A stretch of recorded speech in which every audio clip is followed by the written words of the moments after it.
तो हेलो दोस्तों, कैसे हैं आप सब। तो आज की इस वीडियो में हम लोग पढ़ने जा रहे हैं भारत की प्रस्तावना में महत्वपूर्ण कथन। कुछ प्रियम्बल के बारे में जो लोगों ने बातें कही उनके बारे में हम लोग डिस्कस करने जा रहे हैं। एग्ज़ाम में बहुत ही पूछे जाते हैं। तो चलिए वीडियो को स्टार्ट करते हैं। तो देखिए, ठाकुरदास भार्गव ने क्या बोला था। ठीक है, एक मिनट रुकेंगे। ठाकुरदास भार्गव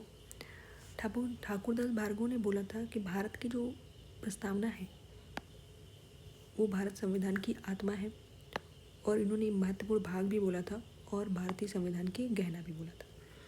तो भार्गव से याद रखेंगे कि भार्गव ने क्या बोला था। संविधान की प्रस्तावना को बोला था ये संविधान की आत्मा है, संविधान का महत्वपूर्ण भाग है और संविधान की गहना है। तो भार्गव से याद रखेंगे आत्मा, भाग और गहना। ठीक है।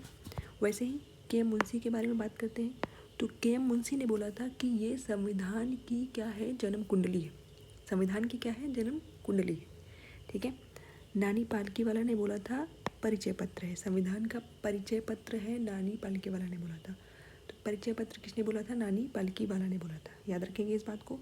और नानी पालकीवाला की एक बुक भी है बहुत famous, we the people of India. कौन सी बुक है, we the people of India. ठीक है।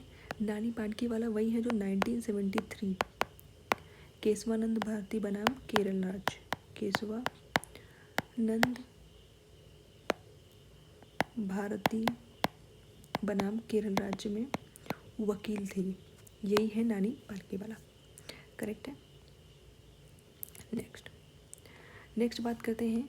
तो नेक्स्ट में आपका संविधान की चर्चा में आ जाता है, जैसे इसने प्रस्तावना में पंथ निरपेक्षा शब्द जोड़े का प्रस्ताव रखा गया था। जो 42वां संविधान संशोधन के बारे में उन्होंने थोड़ी थोड़ी चीज़ें बताई। इंदिरा गांधी के समय जो 42वां संविधान संशोधन हुआ था उसके बारे में बोला था। ब्रजेश्वर प्रसाद ने बोला था पंथ निरपेक्षता। ठीक है। और सिब्बल लाल सक्सेना ने बोला था कि इन्होंने प्रस्तावना में महात्मा गांधी नाम जोड़ने का प्रस्ताव रखा था, लेकिन वो मान्य नहीं किया गया, रिजेक्ट कर दिया गया।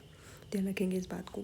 कामत ने बोला था कि इन्होंने ईश्वर शब्द प्रस्ताव रखा था, लेकिन ईश्वर शब्द भी संविधान में जोड़ा नहीं किया। तो मेनली जो इम्पोर्टेंट है वही बता रहे हैं आपको। मेनली यही 3 इंपॉर्टेंट है। के मुंशी ने जन्म कुंडली कहा था, भार्गव ने आत्मा, महत्वपूर्ण भाग और गहना का बोला था, और नानी पालकिया ने बोला था कि ये संविधान का परिचय पत्र है। करेक्ट है, याद हो गया, कोई दिक्कत नहीं होनी चाहिए। ठीक है। तो इजी है, याद कर लेंगे इस चीज़ को। इम्पॉर्टेंट भी है, एग्ज़ाम में पूछा जाता है। ठीक है। तो 3-4 हैं तो याद कर सकते हैं ईजिली तरीके से। तो मिलते हैं नेक्स्ट वीडियो में ऐसे ही इंपॉर्टेंट टॉपिक के साथ। तब तक के लिए थैंक यू फॉर वॉचिंग।